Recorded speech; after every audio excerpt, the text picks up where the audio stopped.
What's up, everyone? It's me, Rahul, and I am on vacation in India, actually, and I'm sitting in my hotel room at the end of my day. It's about 6 p.m., 7 p.m. right now, 6:37, and a bunch of new cards got revealed. I dropped a couple of my first impressions and stuff over on Twitter if you want it. It's a really scuffed recording, by the way. I'm on my phone with my iPad to read the cards to you guys. Luckily, the hotel did have Wi-Fi. A lot of the hotels I've been to so far have not.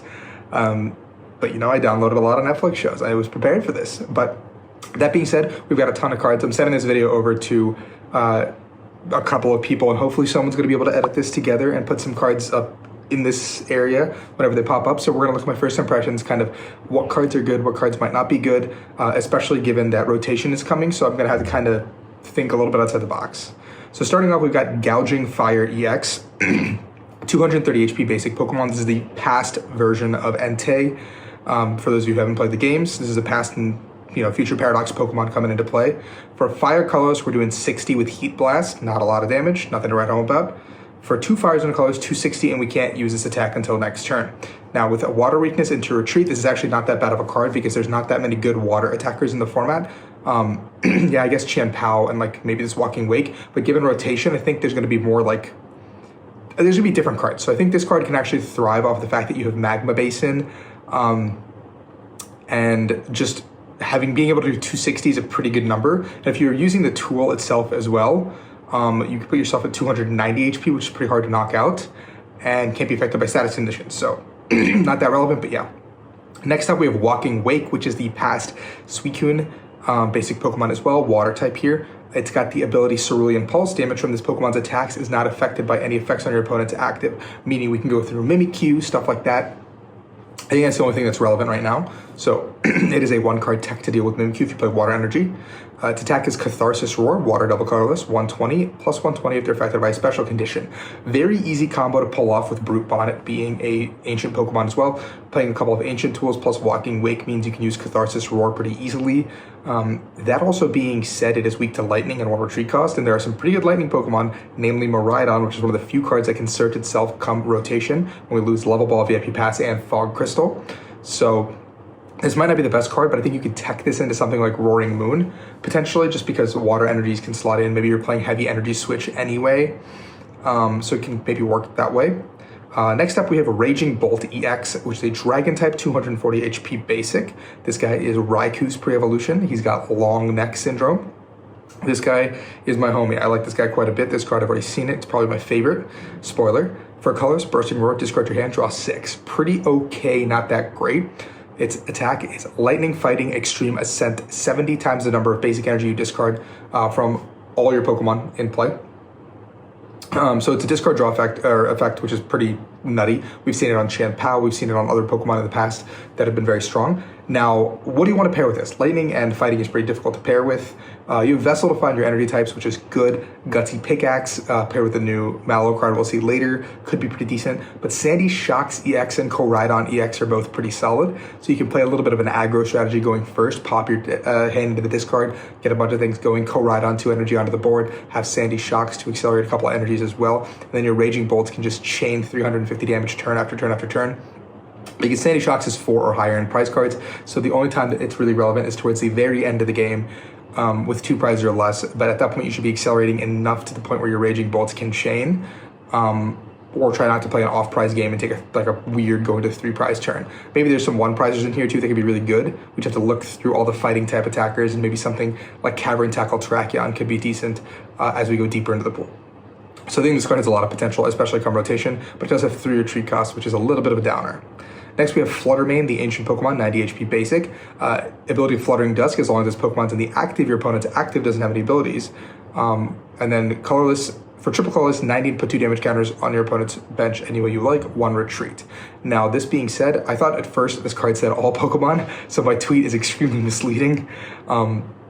No, it's only active, which actually makes this pretty bad compared to something like Klefki in this format. But I think that if there is a Pokemon that you're specifically trying to target, like Charizard, maybe this is pretty decent, but it can also just evolve like a benched Charizard and everything is just the exact same. So maybe this card is just bad. And maybe I just coped on Twitter a little bit. It's fine.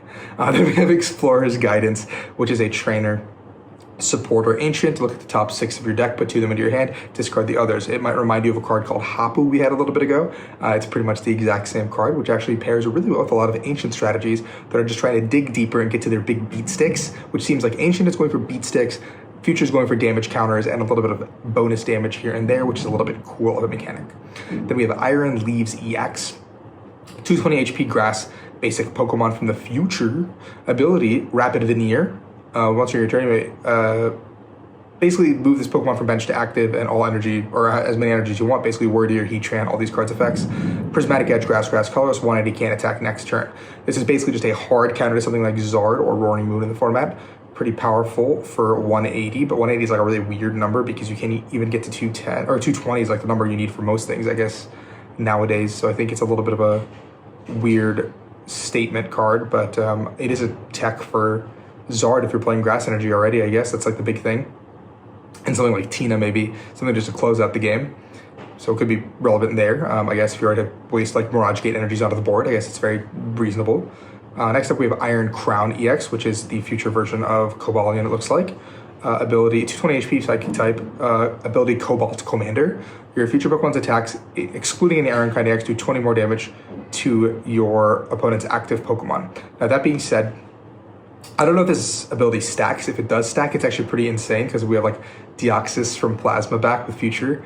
If it does stack, then Amp You Very Much could now hit up to 200 damage for you Ampers out there. And Iron Valiant Zatu plus Iron Crown could be a pretty interesting deck. Being able to pepper damage and also accelerate energies and attack.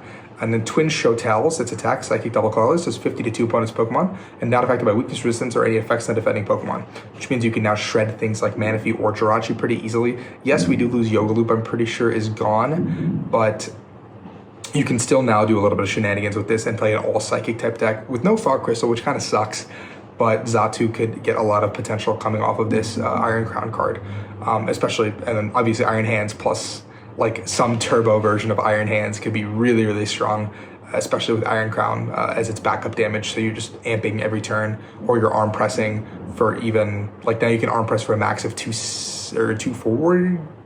Yeah, that's my math. 240, which is actually a lot of damage. 220 knocks out a lot of these basic Pokemon in the format. So if you get 200 plus the tool, actually you can one shot a lot of things with Amp You Very Much, which is really crazy because now you can speed run 3 prize cards pretty fast.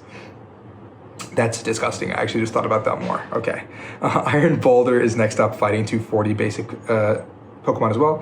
Fighting Colors, Repulsor Axe, 60. If you take damage next turn, put 8 damage counters on the attacking Pokemon. That's pretty bad. Well, there's no rope, I guess. So maybe it could be okay, but it seems pretty bad. Weakness Grass, which is actually fine, I guess. More things weak to Grass, which is weird, I guess. Fighting Colorless, Power Stamp, 200, discard 2. Mediocre overall. There's not a lot of fighting. Excel. This guy's just kind of bad, kind of dookie. I'm going to move on from this guy. I didn't like him on first glance. I don't like him right now either.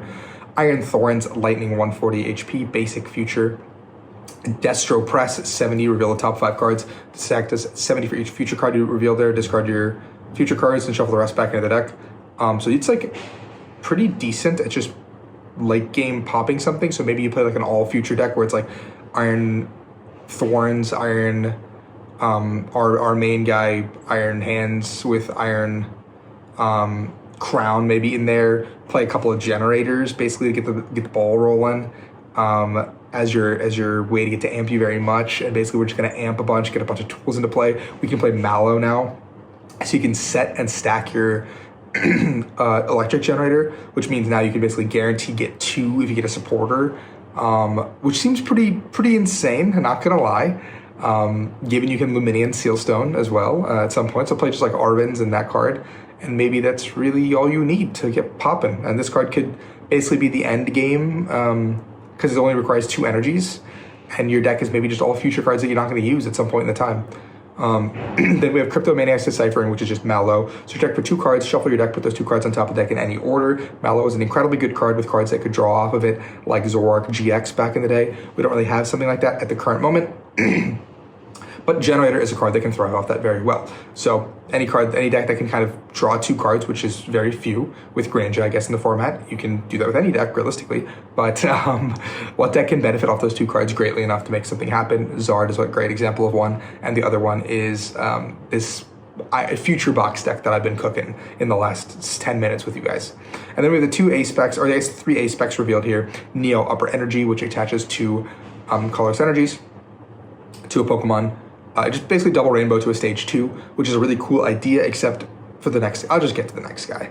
A Prime Catcher, switch one of your opponent's bench Pokemon to the active. If you do switch their active with the bench, that's basically just Guzma, and it doesn't go to Lost Zone or anything, and it's really insane, especially now that we lost Rope, and it's a one-of card that's probably going to take precedence in every deck unless Computer Search or Dowsing Machine comes into play, because it's just so much better than every other card. Like, Prime Catcher just eliminates 2 things. You can't now stick something in the active, and it also acts as a gust, so you can move around, to have some mobility. Comfy decks get a lot more better, or not a lot more better, a lot better. Decks that can use like small support Pokemon to move around get a lot better with something like Prime Catcher, and Arven is now one of the most busted supporters that has ever existed. So if you guys haven't picked up your like full art Arvens or whatever, go do that right now. Link in the description below of the TCG player thing. I'm tired, man. You get it. And then Master Ball also has come into play. Master Ball is just a Master Ball reprint. It could be pretty okay in a lot of decks. I don't think it'll see a lick of play. I don't think it'll touch someone's deck. Just get a Pokemon. And then we have a new Koraidon EX, so that's our 3rd Koraidon. I think we have a promo, we have a regular, we have this guy. 230 HP, it's an ancient tag Pokemon this time. 2 colorless, 20 for each, plus 10 for each damage count on this Pokemon. Seems pretty irrelevant in a one-shot format, but no weakness and no resistance as a dragon type, so that is interesting. Kaiser Tackle, 260 for 3 fighting, it does 60 to itself. That seems really interesting, but also I think the card is just bad because you can't really set it up how you want to. Next up, we have Great Tusk as a basic Pokemon for 140 HP, fighting colors, launch out 30, fighting colors, angry charge 80, plus if your Pokemon have damage counters on them, 100 more damage. That's okay, but also really heavy to set up. I feel like Retreat 4 is also really hard to deal with. The art is sick on this card though, but otherwise it's pretty bad. Sandy Shocks, 120 HP basic Pokemon, fighting type ancient, fighting magnetic loss 20 plus 70 if you have 3 energy, 3 or more in play. I guess you could play Sandy Shocks with a modifier to one-shot a hands, which does make sense. I think this could be like a 1-prizer in our Raging Bolt deck to just offset the prize trade or just be a little bit annoying to people, because Power Gem for 60 is also pretty decent. So this could be a reasonable 1-prizer to play in a deck that can accelerate fightings, or just you want to poke for 90 onto something. I don't know what we would need that for exactly, because Comfy is resistant to fighting, I believe, so we'll figure it out. It might not be, I might just be tripping. Then we have Screamtail, 90 HP basic, psychic, another ancient trait Pokemon, Songful Encouragement for a colorless, heal 100, whatever, and then 40 for Hyper Voice. We already have a good Screamtail, we don't really care, this guy can be bad, it's fine. This Miraidon's art is trippy. We have a Miraidon EX once again, but it's a dragon type, so it can't be searched out by its brethren. Lightning, it's a future tag also. Lightning Psychic, yeah. A Repulsion Bolt 60 plus 100 if they already have damage counters on them. That's actually pretty decent. And I guess you can play this in your Iron Hands Turbo Box deck that I've just cooked up for you guys. You're welcome, by the way. So when your favorite YouTubers that aren't me make a video on this later, just come back and tell them that, I did it first. Even though I haven't made a list, or this deck that I'm very well scheming could be 85 cards, but I did it first, property, IP, whatever. Anyway, pretty decent attack, 160, especially with the tool, you go to 180. If you're playing Iron Thorns, you can pop up to 220. Pretty reasonable for a 2-energy attack. Yeah, can't generator to it though, but you can just attach it, I guess. This implies that Future's gonna get this energy typing implies that Future's gonna get some sort of a weird special energy. I assume both will get one. We just haven't seen it yet. Lightning Psychic Colors, 220, can't attack next turn. Very, very Miraidon. Very Miraidon. Then we have an Iron Hands here, Shockwave 30, Lightning Colors if your opponent's active, if head's paralyzed. Then we have Lightning Colors, 80 plus 80 if they're an EX or V. Could also go into the future box, does not seem terrible. You can hit a lot of damage if you can get the super alloy hands off. Obviously, you don't want to be accelerating to this guy compared to the big guy, so. Iron Valiant, future psychic type guy. Twin lasers, colorless, 20 damage to active and 1 bench. Okay. A little bit of poke, a little bit of work. Psychic colorless Zen Blade, 120 during your next turn, can't attack. That's terrible, but the twin lasers could be okay to set up some numbers. Just have to figure out how the turn mapping will work, given that hands is going to be absolutely broken still. Iron Jugulus, Auto Fighter colorless, 130.